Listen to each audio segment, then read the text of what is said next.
जय हिंद दोस्तों, मेरा नाम अंकित सिन्हा है। इस वीडियो में हम बात करेंगे एनडीए 2024 के क्वेश्चंस की।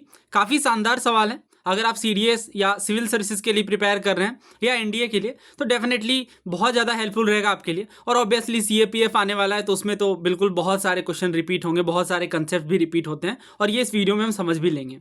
तो स्टार्ट करते हैं। आपको वही काम करना है, पहले वीडियो पोस्ट करना है, उसके बाद आगे बढ़ना है। क्या पूछ रहे हैं इस क्वेश्चन में? ये कह रहे हैं कि जो 6th सेंचुरी बीसीई में हमें अर्बन सेंटर्स इमर्ज होते हुए दिखे, जो अलग अलग शहरी केंद्र हैं उनका उद्भव हुआ। तो इसके बारे में हमें स्टेटमेंट दिए जा रहे हैं। पहला कह रहे हैं जो सारे के सारे थे, ऑल ऑफ देम, ये महाजनपद कैपिटल से दूर, महाजनपद के जो कैपिटल्स थे उनसे दूर डेवलप हुए। दूसरा कह रहे हैं जो मेजर टाउन्स थे ये कम्युनिकेशन के रूट्स में थे, एक जगह से दूसरी जगह जो कम्युनिकेशन हो रही थी उस रास्ते में बहुत सारे टाउन्स देखने को मिल रहे थे। तीसरा कह रहा है बहुत सारे बसलिंग सेंटर्स थे। बसलिंग सेंटर्स का मतलब है बड़े केंद्र थे। किन चीज़ों के लिए? तो कमर्शियल, कल्चरल, पॉलिटिकल, यानी ऑब्वियसली ट्रेड के पर्पज से, कल्चर पॉइंट ऑफ व्यू से इन चीज़ों के लिए इंपॉर्टेंट एक्टिविटी थे। तो महाजनपद एक इंपॉर्टेंट टॉपिक है, बहुत सारे सवाल आए हैं और इनके सारे पीवाईक्यूज को हमने कवर भी किया है।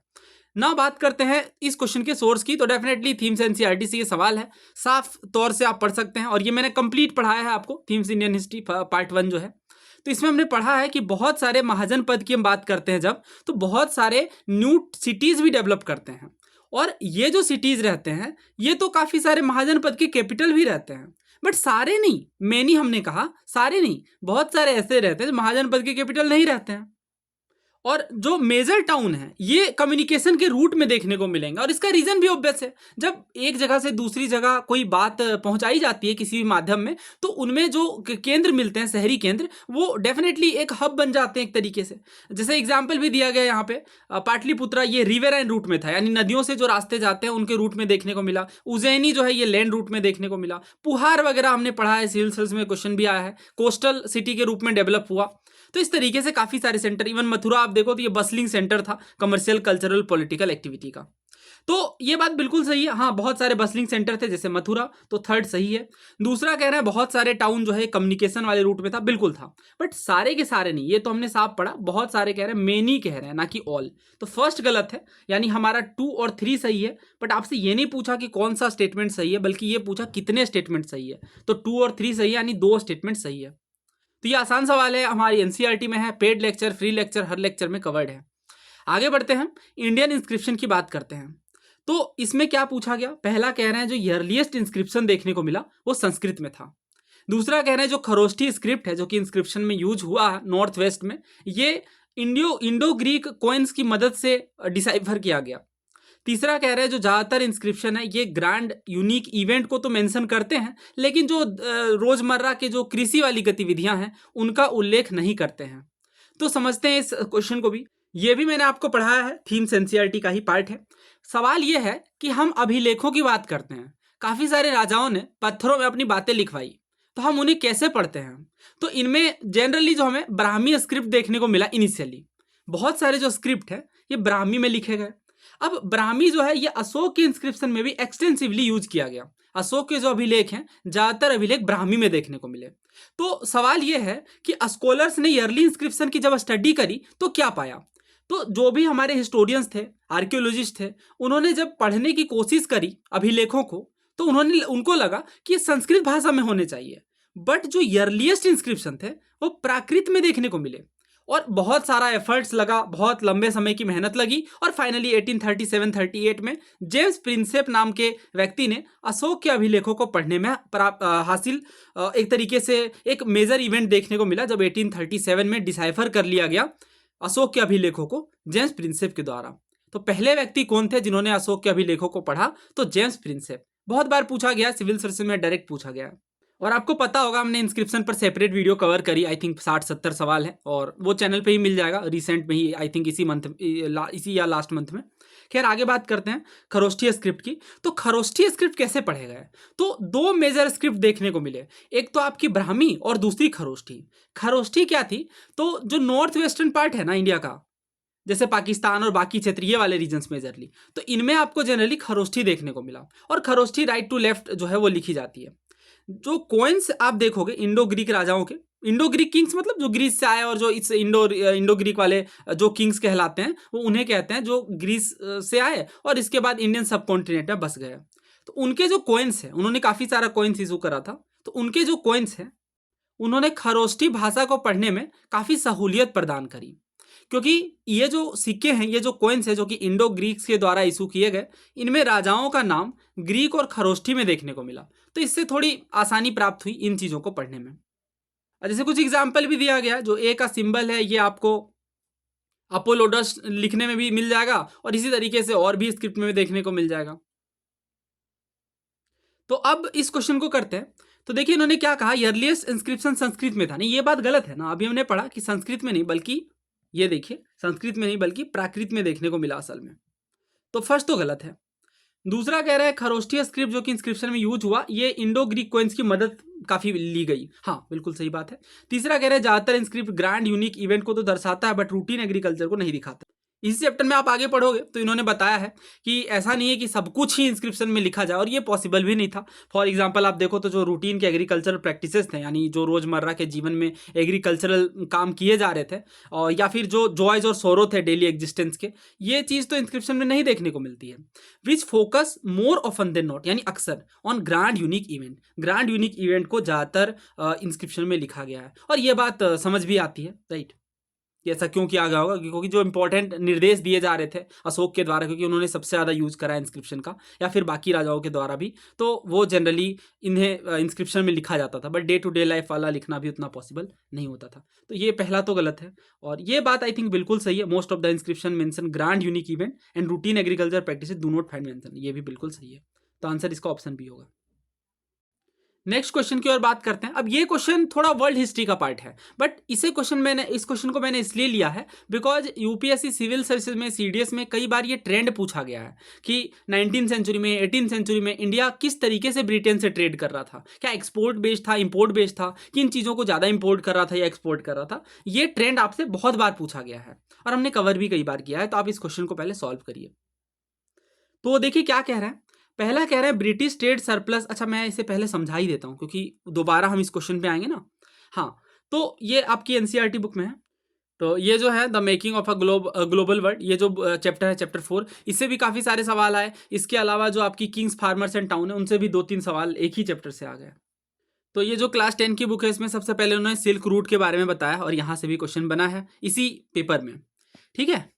इसके बाद आप देखो तो इन्होंने 19th सेंचुरी का हाल बताया है कि किस वे में वर्ल्ड इकोनॉमी शेप ले रही थी। आगे बढ़ोगे तो काफ़ी सारी चीज़ों पर बात की गई है। लेट 19th सेंचुरी में क्या कॉलोनिज्म का क्या हाल था, किस तरीके से प्लेग और बाकी सारी बीमारियां भी फैल रही थी। इंडेंजर्ड लेबर माइग्रेशन एक बहुत बड़ा इशू था, जैसे गिरमिटिया वगैरह आपने पढ़ा होगा। इसके बाद हम आगे इनमें बात करते हैं कि इंडियन एक्सपोर्ट का क्या हाल था। तो देखिए इन्होंने क्या बताया है, फिगर जो एक ड्रामेटिक स्टोरी को बताते हैं। जो एक्सपोर्ट था मैन्युफैक्चरर्स का, ये काफ़ी तेज़ी से घट गया। एक्सपोर्ट का मतलब आपको पता होगा, इंपोर्ट का मतलब अगर कोई दूसरे देश से चीज़ें भारत में आ रही है तो इंपोर्ट है इंडिया के कंटेक्स्ट में, और बाहर जा रही है तो एक्सपोर्ट है। तो एक्सपोर्ट जो है मैन्युफैक्चरिंग का, ये काफ़ी तेज़ी से गिर गया। अब मैन्युफैक्चरर्स का क्या मतलब है, मान लीजिए यहाँ की कोई मिट्टी है, अब मिट्टी से कोई खिलौने बनाए जा रहे हैं, तो ये दूसरे देशों में भेजे जाते हैं, तो उससे हम कहते हैं एक्सपोर्ट। तो इस तरीके से जो मैन्युफैक्चरिंग चीज़ों का एक्सपोर्ट था ये काफ़ी घट गया, और जो रॉ मटेरियल था उसका एक्सपोर्ट जो है वो काफ़ी बढ़ गया। यानी जो कच्चे माल है जिनसे कुछ चीज़ें बनाई जाएंगी, उन्हें हम ज़्यादा एक्सपोर्ट करने लगे। तो ये चीज़ जो आप देखो 1812 से 1871 तक जो रॉ कॉटन एक्सपोर्ट है, ये 5% से बढ़ के 35% हो गया। इसी तरीके से जो इंडिगो था, जो कि क्लोथ की डाइंग के लिए यूज होता था, ये भी आप देखो तो अनदर इंपॉर्टेंट एक्सपोर्ट काफ़ी सालों तक बना रहा। वैसे बाद में हम देखते भी इंडिगो का एसोसिएशन बाकी चीज़ों के साथ, जैसे चंपारण जो है, चंपारण सत्याग्रह, वो भी डेफिनेटली इंडिगो और बाकी चीज़ों पर बेस्ड था। और इसके बाद आप देखो तो opium shipments to China grew rapidly from 1820s to become for a while India single largest export. यानी जो ओपियम है, यानी जो अफीम है, ये चाइना को बहुत ज़्यादा एक्सपोर्ट किए जा रहे थे। 1820s में हम देखते हैं कि इंडिया का सिंगल लार्जेस्ट एक्सपोर्ट ये बन जाता है। ब्रिटेन भी, ऑब्वियस सी बात है, उस टाइम ब्रिटिश रूल था इंडिया में, तो वो इंडिया में अफीम को उगवा रहे थे, ठीक है। इंडियन जो यूरोपियन प्लांटर्स थे वो फोर्स करते थे इंडियन जो फार्मर्स है, पीजेंट्स हैं, उन्हें कि आप अफीम उगाए, जो कि बहुत ज़्यादा बुरा भी था ऑब्वियसली, क्योंकि अफीम की खेती में हमें पता है ज़मीनें काफ़ी ख़राब हो जाती थी। और इसके बाद ये क्या करते थे, चाइना में एक्सपोर्ट कर देते थे जो अफीम उगता था। बाद में हम देखते हैं कि इसकी काफ़ी डिमांड घट जाती है, बिकॉज जर्मनी में सिंथेटिक डाई बन जाता है।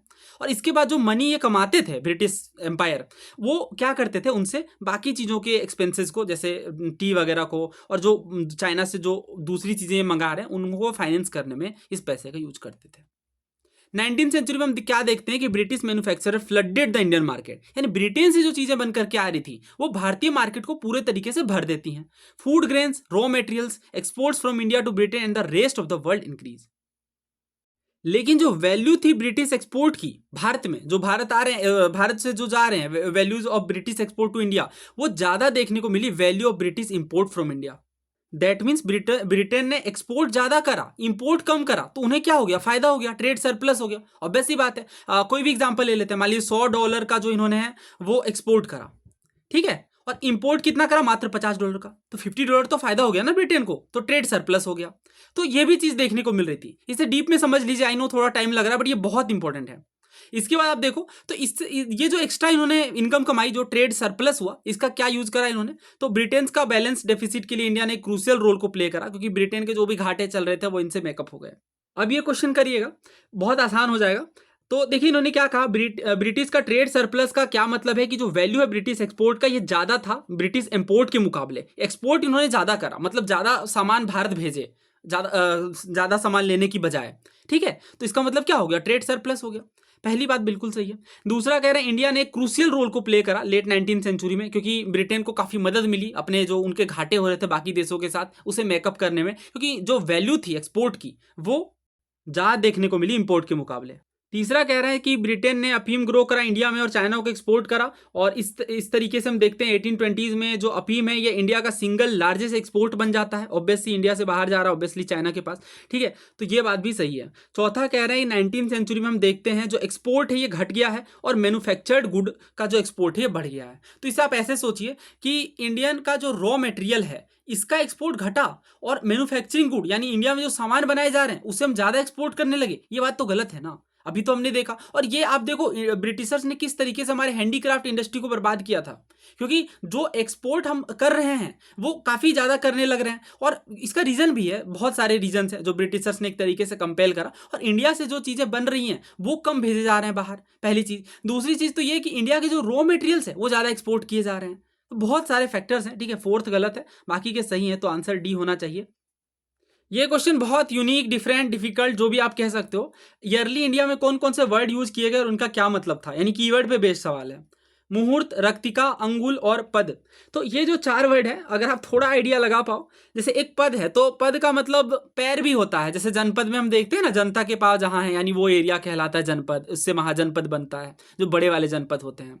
बट यहाँ पे पद का मतलब वो नहीं है। गद्य और पद आपने पढ़ा है ना, उनसे एसोसिएट किया जा रहा है। तो एक पोएट्री होती है जो पद्य कहलाती है, और गद्य क्या होता है, जो आपके स्टोरी वाला पार्ट रहता है, ठीक है, तो डी जो है वो 3 के साथ जाएगा।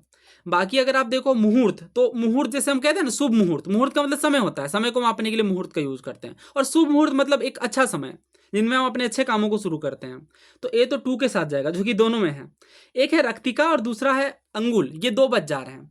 तो अंगुल और रक्तिका, अब ये चीज़ हमारी उपिंदर मैम वाली बुक में देखने को मिल जाएगी, और भी पुराने बुक्स हैं जिनमें देखने को मिल जाएगा, बट एनसीईआरटी में डायरेक्ट नहीं मिलेगा। जैसे यहाँ देखो इन्होंने क्या बताया है, वैदिक टेक्स्ट ने, अच्छा स्टार्टिंग से बताता हूँ कॉइनेज के बारे में। कॉइनेज से काफ़ी सारे सवाल पूछे जाते हैं हर पेपर में, आप देखो तो एक कंप्लीट वीडियो में बनाऊंगा कॉइन्स के ऊपर, यूट्यूब पे मिल जाएगी ये। फिलहाल इसकी बात करते हैं। तो स्टोन एज ने तो करेंसी कॉइनेज को यूज करा ही नहीं। चैल्कोलिथिक कल्चर में हम देखते हैं कि जो बिना कॉइन के भी यूज हो रहा है, ऑब्वियस सी बात है, ट्रेडिंग बार्टर सिस्टम के तहत। हड़प्पन्स ने भी आप देखो तो ज़्यादातर जो है बार्टर सिस्टम के तहत ही ट्रेडिंग करी। उसके बाद ऋग्वेद में आप देखो तो इन्होंने निस्क और निस्क ग्रीव वर्ड का यूज करा है, जो कि गोल्ड ऑर्नामेंट्स को कहते हैं, और हिरण्य पिंड होता है जो गोल्ड ग्लोब्यूल्स होता है, बट इन्हें हम कोइंस नहीं मान सकते ऑब्वियसली। इसके बाद वैदिक टेक्स्ट में अगर देखो तो निस्क, सुवर्ण, सतमण और पद, इन टर्म्स का यूज किया गया है, और ये जो है मेटल्स पीस थे जिनका एक फिक्स्ड वेट था, और ये फुल फ्लेजर कॉइन नहीं थे।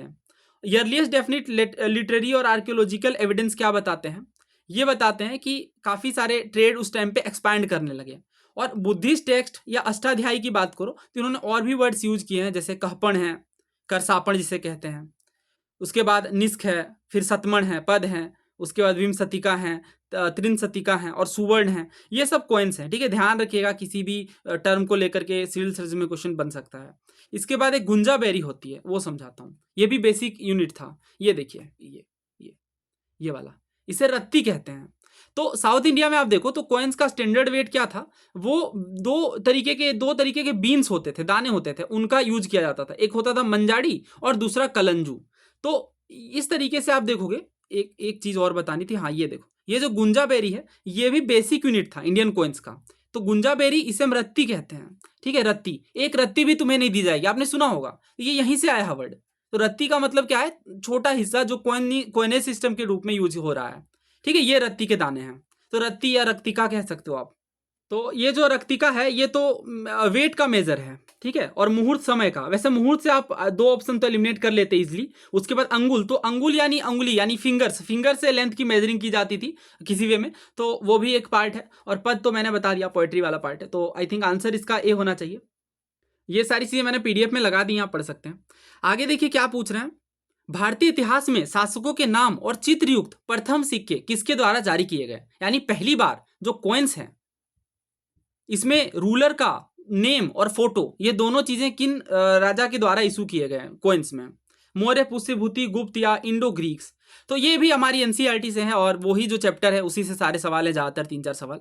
तो देखिए इन्होंने क्या साफ तौर से बताया, जो फर्स्ट कॉइन है जिसमें इंडो ग्रीक्स का मेंशन है, नाम है, इमेजेस हैं, ये हमें देखने को मिलते हैं इंडो ग्रीक्स में। मतलब इंडो ग्रीक्स ने क्या करा कि कॉइन्स में अपने नाम और इमेजेस को भी छपवाया। और फर्स्ट गोल्ड कॉइन्स जो है ये कुशाणाज के द्वारा इशू किए गए। इन दोनों फैक्ट में आपको किसी तरह की कंफ्यूजन नहीं होनी चाहिए, क्योंकि ये हमने एक तो थीम्स एनसीईआरटी मैंने आपको बहुत बार पढ़ाई है, बहुत अच्छे से कवर किया है और ये बहुत बार रिपीट भी होता है। तो पहली बार राजा की फोटो और नेम देखने को मिली इंडो ग्रीक्स में। फर्स्ट गोल्ड कॉइन्स किन्होंने जारी करे, ध्यान है ना, वही मैं चेक कर रहा था, कुशाणाज ने। ठीक है, अभी तो पढ़े हैं ये हमने। हाँ, अब ये इवेंट है और ये आपको क्रोनोलॉजिकली अरेंज करना है। तो ये सवाल कितनी बार हमने कवर किया ऐसे क्वेश्चन, ये तो फेवरेट क्वेश्चन है, सिविल सर्विसेज में भी, सीडीएस एनडीए सब में पूछे जाते हैं। और ये अभी हम यहाँ पे नहीं कवर कर सकते, बट हमने कई बार इसे कवर करा है क्योंकि काफ़ी सारे क्वेश्चन हो जाएंगे। तो उम्मीद है आपने इसे काफ़ी ईजिली अरेंज कर लिया होगा। मैं क्विकली बता दूं, रोलेट एक्ट पास होता है मार्च 1919 में, और इसके बाद हमें इसके विरोध में ही ऑब्वियसली प्रोटेस्ट होते हैं और फिर जालियांवाला बाग हत्याकांड देखने को मिलता है 13 अप्रैल में। इसके बाद ऑल इंडिया खिलाफत कॉन्फ्रेंस गठित होती है 1919 में ही, नवंबर के महीने में, और असहयोग आंदोलन की घोषणा सितंबर में देखने को मिलती है 1920 में। तो ये रिपीटेड क्वेश्चन है, आप चेक करना, सीडीएस की पीवाईक्यू में ही हमने हूबहू सवाल को कवर किया है, बस स्टेटमेंट इधर उधर थे। तो ये दोनों ही चीजें, जैसे बहुत लोग कंफ्यूज होते हैं जालियांवाला बाग और रोलेट में, तो क्रोनोलॉजिकली समझिए ना, हमने तो मॉडर्न हिस्ट्री में इसी वे में कवर किया है। पहले रोलेट एक्ट आएगा, उसका विरोध होगा, तब तो जालियांवाला बाग इंसिडेंट होगा। सारी चीजें आपस में लिंक्ड हैं, ठीक है। आगे बढ़ते हैं। अब अगेन कुछ टर्म्स दिए गए हैं और आपको मैच करना है, उपारी, पट्टादार, मिरासीदार और इनाम लैंड।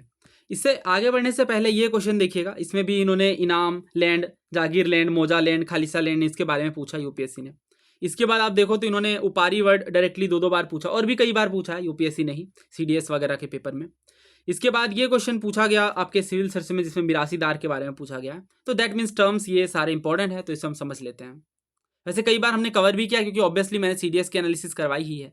और अब मैं वीडियो सॉल्यूशन वो पार्ट तो दिखाऊंगा नहीं, क्योंकि वो फ्री लेक्चर में आप इजीली देख सकते हैं, प्लेलिस्ट के अंदर है।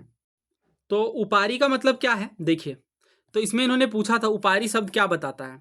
तो मराठा रिजाइम के टाइम पे, यानी मराठा शासन के टाइम पे, एक टेनेंसी की कैटेगरी थी। मतलब इसका क्या है, वैसे किसान जो उपारी कैटेगरी ऑफ टीनेंसी में आते हैं उन्हें कुछ स्पेसिफिक कैटेगरी में रखा गया, और इसमें इन्हें काफ़ी सारे सर्टेन राइट्स दिए गए, प्रिविलेजेस दिए गए लैंड ओनरशिप के संबंध में, ठीक है। तो ये है मतलब उपारी का। अब आप देखो तो ये क्वेश्चन जो था ये गलत था। मौजा का मतलब रेबेलियस टेरिटरी नहीं होता है, गांव होता है, विलेज होता है, ठीक है। बाकी के सही थे, और ये सब कुछ हमने कवर किया है, चाहे आप पेड की बात करो, फ्री की बात करो, निर्वाणा बैच में भी हमने कवर किया, और बाकी सारे लेक्चर्स हिस्ट्री वाली पीवाईक्यू सीरीज में भी। खालिसा जो है वो विलेजेस जिनमें इनकम डायरेक्टली जो है स्टेट ट्रेजरी में जाते हैं। दूसरा कह रहे हैं इनाम जो है land allotted to learned and religious man. तो इनाम लैंड वही होता है जिनमें लर्नेड और रिलीजियस मैन को दान में राजा के द्वारा जमीनें दी गई हैं। और जागीर लैंड क्या होता है, तो मनसबदार को उनकी इनकम के बदले, सैलरी के बदले लैंड टेरिटरी दी जा रही है, वो जागीर टेरिटरी कहलाती है। तो जागीर और खालिसा, इनमें आपको बहुत क्लैरिटी होनी चाहिए। फिलहाल इस क्वेश्चन की बात करते हैं। सबसे पहले हम इनाम लैंड को सॉल्व करेंगे। तो इनाम लैंड क्या है, गिफ्ट ऑफ लैंड और लैंड रेवेन्यू। बिल्कुल सही बात है ये, क्योंकि ये गिफ्ट के रूप में था जो कि राजा के द्वारा दिए जा रहा था रिलीजियस या लर्नेड पर्सन को। तो D3 के साथ जाएगा, यानी 2 ऑप्शन हट गए। उपारी का मतलब ये तो अभी हमने पढ़ा, ये पीवाईक्यू है, जिसमें मराठाज के अंदर जो टेनेंसी थी उसकी कैटेगरी है ये। तो यहाँ पे दोनों ऑप्शन रह जा रहे हैं। अब मिरासीदार और पट्टादार, ये दो में से एक हमें यहाँ पे डिकोड करना होगा। तो मिरासीदार के बारे में सिविल सर्विसेज ने पूछा है, designated revenue payer to the state, यानी स्टेट को जो रेवेन्यू देते थे डायरेक्टली वो मिरासीदार कहलाते थे। तो मुगल पीरियड में आप देखोगे या रैयतवारी सेटलमेंट तक भी आप देखोगे तो मिरासीदार को लैंड का सोल प्रोप्राइटर माना जाता था और ये एक इंपॉर्टेंट लैंडेड क्लास थी मिरासीदार, ठीक है। और प्री कॉलोनियल यानी ब्रिटिशर से पहले भी आप देखो तो ये एक तरीके से रेवेन्यू कलेक्टिंग ऑफिसर होते थे, क्योंकि इनके पास ये टैक्स दे ही रहे हैं स्टेट्स को कलेक्शन करके, ठीक है। और ये जो मिरासीदार हैं इन्हें आप डेजिग्नेटेड रेवेन्यू पेयर्स कह सकते हो। मुगल पीरियड में ये रेवेन्यू कलेक्ट करते थे और उसके बाद फिर स्टेट को देते थे। तो दैट मीन्स यहाँ पे मिरासीदार अगर हम मैच करें तो को parcenary title holder and designated revenue payer, ठीक है। तो ये रेवेन्यू पेयर है, राजस्व भुगतान करता है।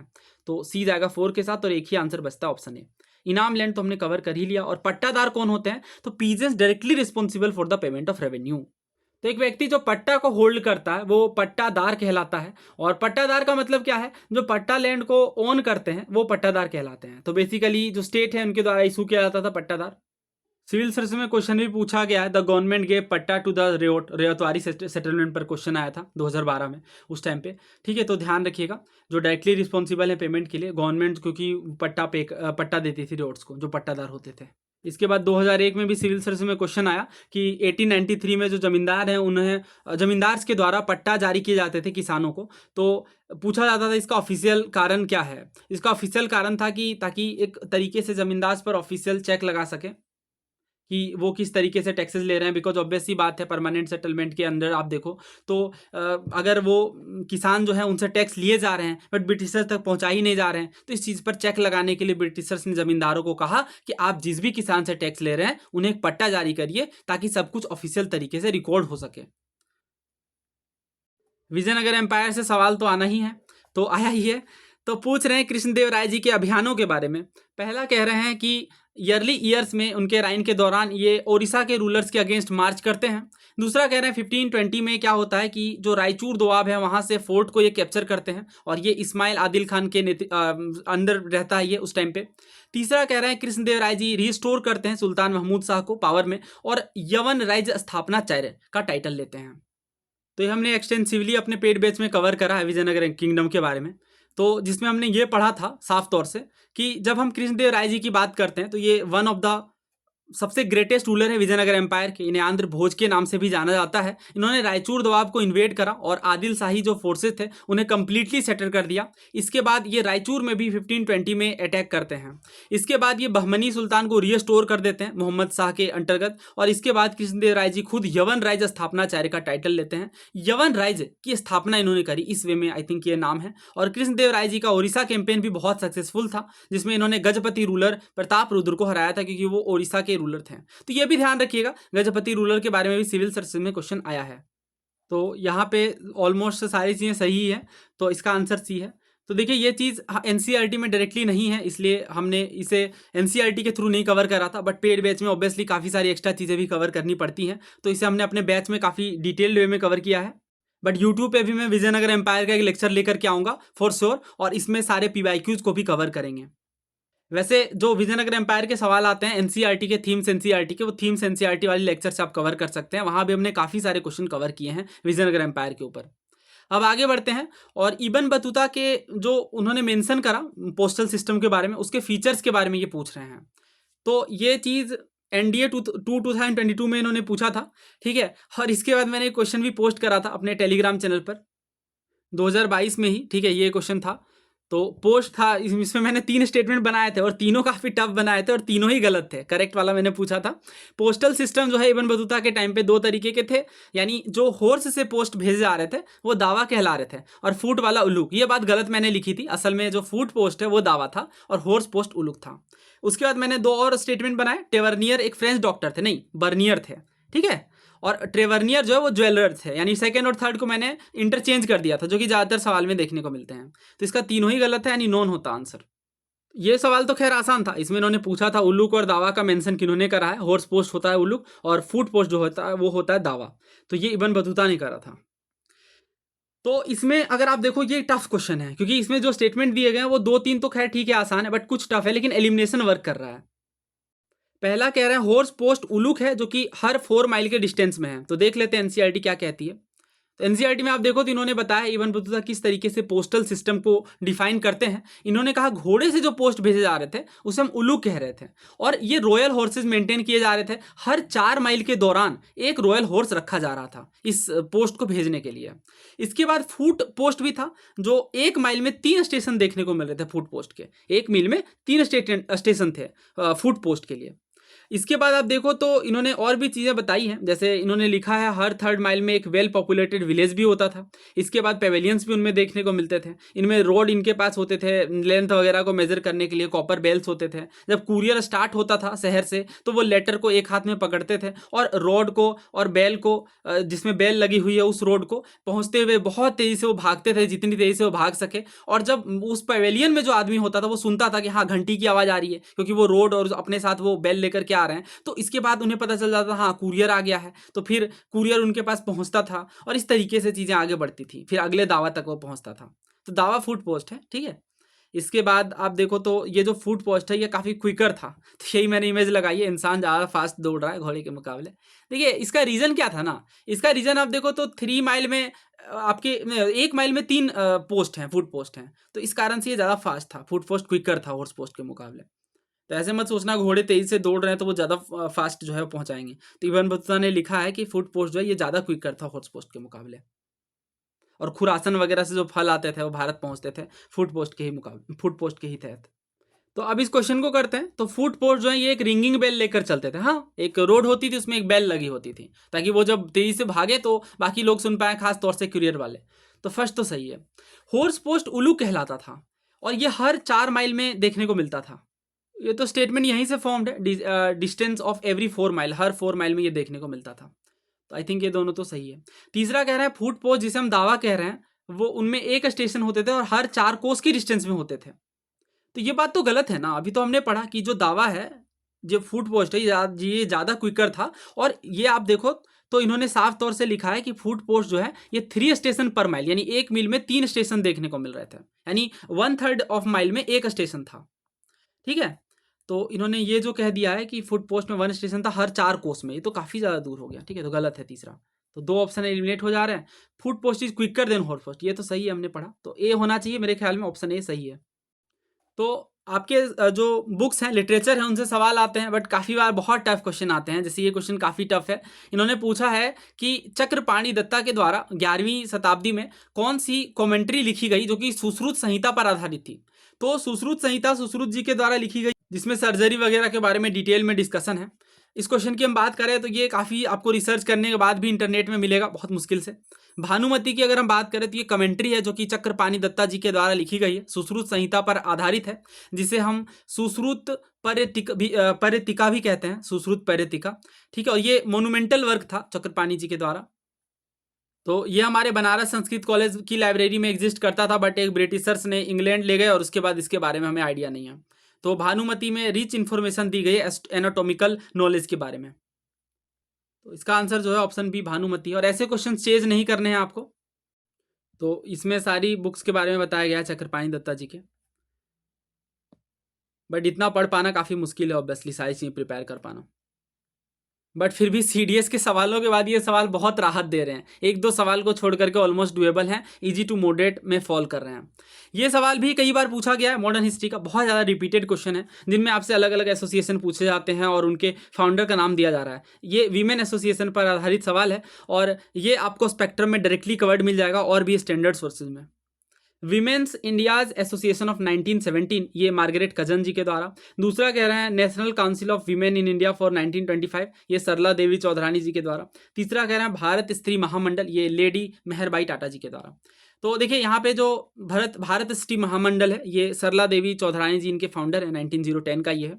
उसके बाद आप देखो तो विमेंस इंडियन एसोसिएशन, ये मार्गरेट कजन, बिल्कुल सही होगा। और national council of women in India, ये है मेहरबाई टाटा। यानी असल में इन्होंने इंटरचेंज करा है किन चीज़ों को, तो ध्यान से अगर आप देखें इसमें तो ये दोनों इंटरचेंज हैं, तो दोनों ही गलत हो जाता है इस कारण से। सेकंड अगर आप एलिमिनेट भी कर दो तो आंसर निकल करके आ जाएगा ऑप्शन डी 1 ओनली। अभी रिसेंटली सीबीआई के पेपर में पूछा भी गया, विमेंस इंडियन एसोसिएशन 1917 में इनके लीडिंग कौन थे, लीडिंग मेंबर इस ऑर्गेनाइजेशन को फाउंड करने के पीछे, तो ऑब्वियसली मार्गरेट कजन्स थी। वैसे ये क्वेश्चंस कई बार डायरेक्ट भी पूछे गए हैं, जो हमने कवर भी करा। आप एनसीईआरटी को भी देखेंगे तो वहाँ मैंने इस चीज़ को बहुत डिटेल में कवर किया है। अब देखिए, ये हमारी जो 8th वाली एनसीईआरटी है, इसमें इन्होंने बताया भी है कि ताराबाई शिंदे जी ने एक बुक लिखी थी स्त्री पुरुष तुलना के नाम से, यानी comparison between women and man. और ये डायरेक्ट क्वेश्चन आया है सीडीएस में 2-2 बार। अभी रिसेंटली भी पूछा गया, रिसेंटली आपके ये सीबीआई के पेपर में पूछा गया, जिसमें आपसे पूछा गया कि स्त्री पुरुष तुलना किन्होंने लिखा। और इसके बाद आप देखो तो सीडीएस 2017 में भी पूछा गया था, comparison between women and man किन्होंने लिखा। ठीक है, ताराबाई शिंदे जी ने। इसके बाद पंडिता रमाबाई जी हैं, इनके बारे में भी आपको पढ़ना है। और इसके बाद रमाबाई रनाडे जी भी हैं। ठीक है, दोनों आपको पढ़ना है और दोनों मैंने कंप्लीट पढ़ाया भी है। आज के वीडियो का ये बेस्ट क्वेश्चन है, यानी काफ़ी टफ है और लेकिन बहुत कुछ सीखने को मिलेगा इस सवाल से। तो पहले पढ़ते हैं क्वेश्चन को। सेपरेट इलेक्टोरेट के मुद्दे के बारे में कुछ स्टेटमेंट दिए गए हैं और ये 20th सेंचुरी के अर्ली डिकेड्स की बात है। तो हमें पता है जो डिप्राइव्ड सोशल कैटेगरीज हैं, इनके लिए एडिक्वेट रिप्रेजेंटेशन के लिए जो लीडर्स हैं वो अलग अलग वे में विचार रख रहे थे। कुछ का कहना था कि सेपरेट इलेक्टोरेट होनी चाहिए, जबकि कुछ मान रहे थे कि जॉइंट इलेक्टोरेट होना चाहिए। तो इसके बारे में ये स्टेटमेंट्स हैं। पहला स्टेटमेंट यह है कि all India depressed classes association of MC Raja was staunchly in favour of joint electorate, यानी इन्होंने बढ़ चढ़ के जॉइंट इलेक्टोरेट का सपोर्ट करा। एमसी राजा जी के नेतृत्व में जो all India depressed classes association देखने को मिला उन्होंने। दूसरा कह रहे हैं कि all India depressed classes leaders की जो कॉन्फ्रेंस थी, इन्होंने सेपरेट इलेक्टोरेट को डिमांड करा। तीसरा कह रहे हैं जो कम्युनल अवार्ड देखने को मिला सितंबर 1932 में, इन्होंने अनटचेबल्स के इलेक्टोरेट के राइट को सेपरेट इलेक्टोरेट की बात के रूप में रिकॉग्नाइज करा। तो इसी शकल का एक सवाल सीडीएस 2017 में भी था। All India depressed classes association के बारे में स्टेटमेंट्स दिए गए थे आपको, और ये भी हम कवर करेंगे ऑब्वियसली। ये क्वेश्चन आपको एनसीईआरटी स्पेक्ट्रम इनमें डायरेक्टली नहीं मिलेगा, ये शेखर बंदोपाध्याय सर की जो बुक आती है प्लाजी टू पार्टीशन, उनमें देखने को मिलेगा। तो 1928 में साइमन कमीशन के तहत अंबेडकर जी ने सबसे पहले सेपरेट इलेक्टोरेट्स की बात करी। और इसके बाद आप देखो तो फर्स्ट सेशन जो हुआ राउंड टेबल कॉन्फ्रेंस का, इन्होंने इस चीज़ को आगे भी बढ़ाया और इसके बारे में काफ़ी सारे डिस्कशंस भी हुए इस टाइम पे। 1931 में हम देखते हैं कि ऑल इंडिया डिप्रेस्ड क्लासेस का लीडर कॉन्फ्रेंस देखने को मिलता है और ये फॉर्मली रिजॉल्व करती है कि डिप्रेस्ड क्लासेस को their right as a minority to separate electorate, यानी सेपरेट इलेक्टोरेट दी जानी चाहिए। बट जैसा कि हमें पता है कि गांधी जी सेपरेट इलेक्टोरेट के विरोध में रहते हैं और गांधी जी इसका कारण भी देते हैं कि इनसे हिंदू सोसाइटी स्प्लिट हो जाएगी, अलग अलग सेक्शन में लोग बढ़ जाएंगे। ठीक है, और इसके बाद हम पूना पैक्ट के बारे में पढ़ते हैं, जो कि अंबेडकर जी और महात्मा गांधी जी के बीच में ये साइन होती है। असल में महात्मा गांधी जी के तरफ से जो है वो मालवीय जी साइन करते हैं, बिकॉज महात्मा गांधी जी उस टाइम पे जेल में होते हैं। ये पूरी स्टोरी रहती है 1932 के पूना पैक्ट की। तो एमसी राजा जी जो रहते हैं, इनका जो ग्रुप रहता है वो स्टोनचली फेवर में रहता है जॉइंट इलेक्टोरेट के। और जो वर्किंग कमेटी रहती है all India depressed classes association की, deplored Ambedkar's demand for separate electorate and unanimously supported joint electorate. तो क्या होता है कि जो AIDCA है, यानी all India depressed classes association, ये अंबेडकर जी के जो डिमांड है सेपरेट इलेक्टोरेट, आई होप आप सेपरेट इलेक्टोरेट और जॉइंट इलेक्टोरेट के बीच फर्क को समझ पा रहे हैं। देखिए, सेपरेट इलेक्टोरेट का मतलब क्या है, अगर कोई एक्स रिलीजन या एक्स कम्युनिटी वोट में खड़ी हो रही है तो केवल एक्स रिलीजन के लोग ही से वोट देंगे, ये होता है सेपरेट इलेक्टोरेट का मतलब। तो बट जॉइंट इलेक्टोरेट में क्या होता है, एक्स रिलीजन को रिजर्वेशन तो है सीट्स की, बट सभी लोग वोट कर पाएंगे। ठीक है, तो जो अंबेडकर जी का डिमांड था सेपरेट इलेक्टोरेट को लेकर के, इसकी निंदा की गई, इसे डिप्लोर किया गया all India depressed classes association के द्वारा, और इन्होंने जॉइंट इलेक्टोरेट को सपोर्ट करा। इसके बाद एक एग्रीमेंट भी होता है राजा मुंजे पैक्ट के नाम से, और इसमें भी आप देखो तो यही कहा जा रहा है। डॉक्टर BS मुंजे जी जो है वो ऑल इंडिया हिंदू महासभा के प्रेसिडेंट रहते हैं, और इनके बीच जो सेटलमेंट होता है उसमें भी यही बात देखने को मिलती है कि दोनों जॉइंट इलेक्टोरेट के लिए एग्री कर जाते हैं। तो ये जो क्वेश्चन था, पढ़ लेते हैं इसे, सीडीएस वाला question. All India depressed classes association was formed in Nagpur with MC Raja as its first elected president. ये पूरा यहाँ पे इन्होंने बताया भी है कि फर्स्ट मीटिंग अखिल भारतीय बहिष्कृत परिषद की, यानी all India depressed classes conference की, नागपुर में होती है, और ये महाराजा ऑफ कोल्हापुर जी के प्रेसिडेंसी में होती है। इसके बाद आप देखो तो all India depressed classes leader conference भी नागपुर में ही होता है 1926 में, और यहाँ पे all India depressed classes association form होती है, जिनमें जो MC राजा जी रहते हैं मद्रास से, ये फर्स्ट इलेक्टेड प्रेसिडेंट रहते हैं। और डॉक्टर BR अम्बेडकर जी इस सम्मेलन में शामिल नहीं होते हैं, was elected one of its vice president, but इन्हें one of the vice president बनाया जाता है। इसके बाद इस एसोसिएशन से अंबेडकर जी रिजाइन कर देते हैं और all India depressed classes Congress को फॉर्म करते हैं 1930 में। तो ये बात बिल्कुल सही है कि MC Raja ji first elected president रहते हैं। दूसरा कह रहे हैं all India depressed classes association was not attended by B R Ambedkar, ये बात भी हमने पढ़ी, बिल्कुल सही है। अम्बेडकर जी रिजाइन करते हैं एआईडीसीए से, ये भी बिल्कुल सही है, अभी हमने पढ़ा। बट ये बात बिल्कुल गलत है, एआईडीसीए फेवर्ड अम्बेडकर डिमांड, तो ये तो हमने पढ़ा कि इन्होंने फेवर्ड नहीं करा बल्कि डिप्लोर करा अम्बेडकर जी के आइडियाज़ को, और इन्होंने कहा कि हमें सेपरेट इलेक्टोरेट के साथ नहीं बल्कि ज्वाइंट इलेक्टोरेट के साथ जाना चाहिए। तो डी यहाँ पे जो है वो गलत है और हमसे गलत ही पूछा गया है। तो अब इस क्वेश्चन को कवर करते हैं, ये भी काफ़ी अच्छा क्वेश्चन है। इसमें इन्होंने कहा कि all India depressed classes association staunchly joint electorate हमने के फेवर में थे, बिल्कुल थे, हमने ये पढ़ा कि ज्वाइंट इलेक्टोरेट की बात इन्होंने करी। दूसरा कह रहे हैं कि एआईडीसीए के जो लीडर्स हैं इन्होंने सेपरेट इलेक्टोरेट्स को डिमांड करा। तो अभी तो हमने पढ़ा ना कि इन्होंने सेपरेट नहीं बल्कि ज्वाइंट इलेक्टोरेट की बात करी। अच्छा, एक चीज़ मैंने आपको सिखाई है, बहुत बार सिखाई है, वो ये कि दो स्टेटमेंट अगर दोनों आपस में एक दूसरे के अपोजिट हैं तो दोनों साथ में सही नहीं हो सकते हैं। जैसे इस क्वेश्चन में देखिए, इन्होंने कहा कि एआईडीसीए ने ज्वाइंट इलेक्टोरेट को सपोर्ट करा, दूसरे स्टेटमेंट में कहा कि एआईडीसीए के जो लीडर्स हैं इन्होंने सेपरेट इलेक्टोरेट की बात करी, तो दोनों चीज़ें एक साथ सही नहीं हो सकती हैं, राइट। तो 1 और 2 तो हो नहीं सकता साथ में, तो हमारे पास बचे बी और सी। अगला देखिए, the communal award in September 1932 recognise the right to separate electorate for untouchables. तो कम्युनल अवार्ड हम पढ़ते हैं कि 1932 में रैमसे मैकडोनाल्ड के द्वारा लाया जाता है, और मैकडोनाल्ड अवार्ड भी इसे कहते हैं। और बेसिकली इसमें वही कहा जाता है कि जो सेपरेट इलेक्टोरेट है ये डिप्रेस्ड क्लासेस के लिए भी दिया जाएगा, ठीक है। तो सेपरेट इलेक्टोरेट्स के इसी जो सेपरेट इलेक्टोरेट्स वाला जो प्रोविज़न रहता है इसके विरोध में गांधी जी रहते हैं, तो ये बात सही है, ऐसा प्रोविज़न किया जाता है। But at the end joint electorate की बात होती है, ठीक है। तो आंसर इसका सी है। ये सारी एक्स्ट्रा बातें भी मैंने एड ऑन कर दी है, यहाँ से आप पढ़ सकते हैं। आगे बढ़ते हैं, देखिए सिल्क रूट के बारे में इन्होंने पूछा है। पहला कह रहे हैं सिल्क रूट जो है ये east bound European silk cargoes को रेफर करता है। तो अभी जिस चैप्टर को हमने कवर करा, इसी चैप्टर में आप साफ तौर से पढ़ सकते हो कि इन्होंने सिल्क रूट की बात करी स्टार्टिंग में ही, और बताया है सिल्क रूट के बारे में कि जो सिल्क रूट है ये waste bound Chinese silk cargoes को दिखाता है, और भी बहुत सारी बातें हैं। तो ये ईस्ट नहीं वेस्ट बाउंड है, और फर्स्ट को हम एलिमिनेट करेंगे यहाँ से, तो हमारा आंसर निकल करके आ गया ऑप्शन सी 2, 3 और 4। बाकी का स्टेटमेंट जनरल है, काफ़ी इजीली आप समझ सकते हैं। पहला कह रहे हैं कि बहुत सारे सिल्क रूट देखने को मिले लैंड और सी से, जो कि एशिया और यूरोप को जोड़ रहे थे नॉर्दर्न अफ्रीका से। इसके बाद कह रहे हैं कि there are known to be existed since before the Christian era, यानी काफ़ी लंबे समय से एग्जिस्ट कर रहे हैं और थ्राइव करते हैं 15th सेंचुरी तक। इसके बाद कह रहे हैं सिल्क के अलावा भी चाइनीज़ पॉटरी, टेक्सटाइल, स्पाइसेस और भी बहुत सारी चीज़ें इस रूट से ट्रेवल्ड करती थी। तो आंसर इसका सी है 2, 3 और 4। अगले सवाल की ओर बढ़ते हैं। ये आर्ट एंड कल्चर का क्वेश्चन है, अजंता पेंटिंग के बारे में आपको पूछा गया है। पहला कह रहे हैं कि जो रॉक की सरफेस है अजंता पेंटिंग की, इनमें कोटिंग है किस चीज़ की? Clay mixed with rice husk and gum and a coat of lime, यानी एक जो चावल की होती है ना भूसी जिसे कहते हैं, हस्क जिसे कहते हैं, और जो गोंद वगैरह है जो गम है, ये इसे मिक्स कर दिया गया मिट्टी से, और उसके बाद फिर चूने का लेप जो है वो लगा दिया गया है।